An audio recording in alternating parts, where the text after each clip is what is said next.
My next guest is an undefeated fighter in the UFC's women's bantamweight division. Of course, I am talking about Aspen Ladd, who is joining me here on the program with a bunch of her dogs. Aspen, how are you today? I am doing fantastic this lovely morning. Thank you for having me. No problem. Thank you for joining me. And for I referenced that there you have a bunch of dogs. Just do a quick pan here to see who you got joining you in the interviews this morning. You got what? 3 dogs, I think. Yes, you got Chevy, the big old shepherd moose mix. You got Kai down the end there, little husky. And I don't know if you can see him, but outside you got Granite with a bunch of plants. Another husky. That's good. Is that nice? Having animals. When you come back from training, you get that kind of that separation between training and just everyday life. Oh God, it's a huge stress relief. But not just that, because I've always been extremely active. They've been my partners running around the hills. 'Cause I've grown up in the mountains. So we've always been very active, and these dogs have stayed with me through all of it. That's great. So what does today look like for you? It's Monday. What does a typical training day look like for you? Well, as soon as we get off the phone, I'm going to go hit a hike with the dogs. I'm going to take a nice hour and a half drive down the hill, and then I'm going to do strength conditioning, Muay Thai, and grappling back to back. So that's my standard Monday. It's been a while since we've seen you in the cage. Of course, you're supposed to fight. You haven't fought since October, I should say, and you had that fight against Leslie Smith at UFC Fight Night 128. I wanted to get you on here. I want to hear your side of everything because I know there's been a lot of stuff written and everything like that. What exactly happened in that fight as far as you missing weight and all that? I messed up and I missed, and then I did everything I could to keep the fight going, offered extra incentive and everything. Obviously, I don't want to get into that. There's nothing I can do about it now. But yeah, it was my fault. Missed weight, and that opened the door for a lot of drama I don't think anybody expected. And there's nothing I can do after that point. So No, I hear you. How have you dealt with that? Because there's obviously a lot of people talk on social media. Do you just kind of shut that off, or how do you get through something like that? you try to shut off the trolls, and then you make sure you make darn sure it's never going to happen again. Right. So Okay. obviously preparations personally, and just making sure that you don't have to deal with it again. Because obviously next fight, everybody's waiting to see what you're going to do. Everybody's going to wait and see if you miss again. And the people that don't like you are waiting to see if you're going to lose. So it's another part of it. Yeah, you got to sort of grow with it because I mean that stuff's going to happen, unfortunately. So I imagine you've been looking for a fight since that point. Have you been in talks with the UFC about getting something booked? Oh, I've certainly tried, but it's not up to me. It's their decision, and I'm just the employee. There's nothing I can do about it. Right. So you just stay in the gym ready in case there's a short notice opportunity or anything like that. Is that kind of how you have to approach it? Yeah, that's how I'm approaching it right now. So I know it hasn't been that long, but what would you say you've worked on the most since we last saw you in the cage? I know you're not making huge leaps, but is there something in particular you feel like you're looking to showcase in your next fight? I try to grow in all aspects, so nothing eclipses the other thing. I've been known as a grappler my entire career, and it's just because I was natural, like that's what I naturally fall into. But I've tried to make it so that I can equal that in wrestling and striking, and that's what I strive to every day do at the gym every day. I work obviously a ton of striking, just trying to catch that up. I'm starting to get to a point where I feel confident in all aspects. So it's nothing more than the other. It's just continuing to build in all the facets of martial arts that you need to be successful in the cage. And not just that, combining them. Because you have a lot of issues where people will be excellent in one thing and excellent in the other. Like they're a great striker, they're a great grappler, but they have problems putting it together. They have problems taking it to the mat, or they can't translate from if you're striking right to a takedown. So really trying to implement all of it in my training.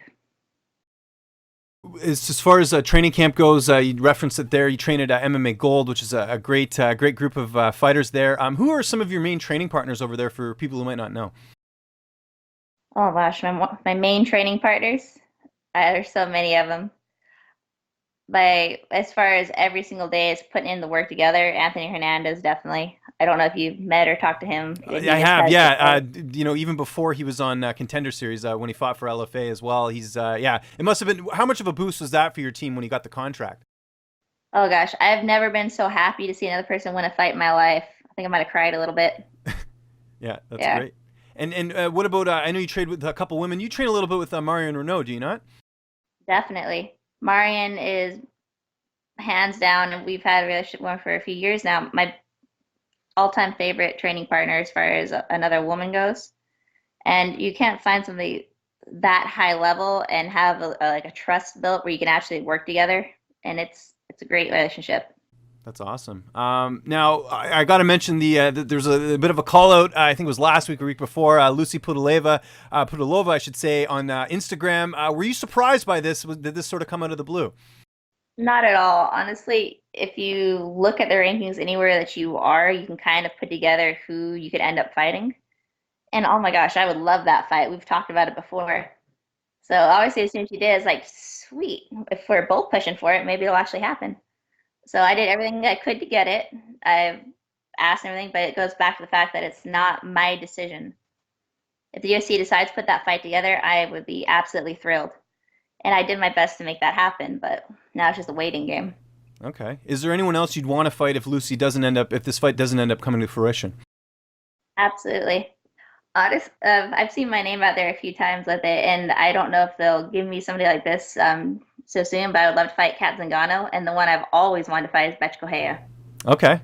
And Betch has Although that she's fight got a coming fight up coming. here, so that's interesting. So I guess win or lose, if Betch wins that fight or loses that fight, you would still want to fight her. I would. I hope she wins for both of us. Yeah.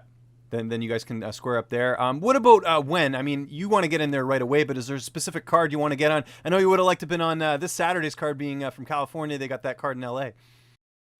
Oh yeah, that would have been very easy. There's probably there's a couple cards end of October. Anything that's like I don't want to say don't send me here or there. So I'm just say I'll take whatever. Right.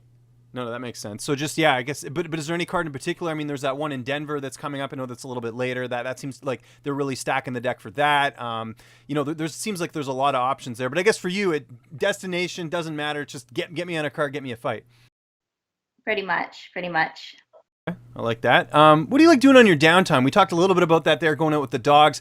I take it a lot of outdoor stuff. I think if anyone's followed you on Instagram or anything, it's mainly outdoors or I'm at training. Is that pretty much it? That is my life. If I have a second to spare, I'm outside, and the rest of the time I'm training. And the other time I'm driving. So it's there's not much there besides outside and trying to get better, outside and trying to get better. So that's what I like. Have you ever been up to Canada before? We got a lot of outdoor stuff. I'm Canadian, so I have to ask these things. No, I haven't, but I would absolutely love to go. It looks gorgeous.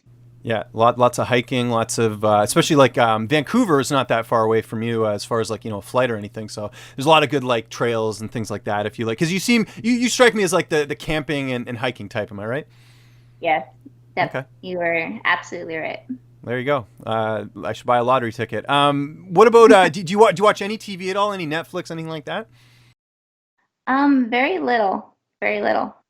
Is there a particular show that you're referencing or trying to get Oh at? no, not at all. I asked most fighters, they watch the Netflix. So I'm always curious to see what they're watching. So I guess if you are watching something, it would probably be fights. That's usually the answer I get if there's no Netflix or anything like that. Yeah, yeah, I watch fights pretty often, but it's not something I obsess over unless I know the person on the card, then I got to see it. Are you going to be going to the card this weekend in LA, or is that too far of a drive for you? Nope, there's nobody that I'm personally attached to on it, so it's definitely not worth it. I'm from, for people that don't know, they just think California if they know where that is. They kind of just see it as in LA, which is a big city. There's two halves there. I'm from NorCal, so think mountains. I hate the city, so No, I hear you on that. Yeah, and people don't know how big California is either. Like, did you know that there's as many people in California as there is in Canada? Did you know that? yeah, I saw that recently. It's amazing. It kind of blew my mind. It's like, wow, that's pretty nice up there. Yeah, so that's good. So you avoid the city at all costs. Just got to stay up in the wilderness, so to speak, and enjoy it. Because I mean, you can't have three dogs in the city. It would be pretty tough. Yeah, I mean, they're all good and they'll be happy as long as they get a massive amount of exercise, which is why we get along. But no, I'm not a city person. And just taking a guess here, I imagine if you get something booked here in the next little bit, I imagine you want to get as many fights as you can in just to get some momentum going because you got that undefeated record. I mean, I think I think a lot of people want to see you get on a bit of a run here, especially with the record you have. Oh, heck yeah. I want to see myself get on a run. But just a waiting game now. Yeah. Well, with that said, though, I mean the timing's not bad. I would imagine, just because it looks like the bantamweight division going through a bit of an influx right now, as far as the title and everything like that, and it might even be put on hold if Nunes ends up fighting Cyborg, which it looks like that's going to happen next. What are your thoughts on all that with what's happening in the division? Cyborg's been pulling for that fight for a long time, and Nunes has accepted it, so I think it's going to happen now. It should be a pretty good draw for the UFC, so I'm pretty sure that one will go down. Now we just got to see what they're going to do with Holly and Kat. They might match those two up. That was the rumor I heard. Yeah, they might do it for like an interim title. I don't know what's going on. These interim titles confuses the hell out of me these days. I don't know what's going on there. So So many of them. It's hard to keep yeah, track. it I think is. they're in a strip cup Colby Covington, aren't they? Yeah, that's what it sounds like, because they're doing that Darren Till and Tyron Woodley fights. So yeah, who knows these days? I don't know what the strategy is there. I guess because some of these cards they need to have title fights if they're like bigger cards. I guess, right? I think that's sort of the thinking there. I think it is, but at the same time, you can have a 5 round like amazing fight, and it doesn't have to be for a title. So Exactly, like we had last weekend with Alvarez and Poirier. That was a great fight. yeah, everybody knew that would be a great fight too. It's just you don't have to dangle a title there to make it amazing. I agree. Let's get rid of those interim titles. I'm with you there. But Aspen, really appreciate you taking the time this morning. Just remind people where they can find you on social media, and if you have any sponsors or shout outs, the floor is yours. Okay. Pretty easy. My name's weird enough. I'm Aspen Ladd on all my social media. Easy enough to find. And as far as sponsors, the one that stands out in my mind right now is NorCal Spine and Sport. He's my chiropractor and physical therapist, and he has been since my very first amateur fight. So I really want to thank him for all his help.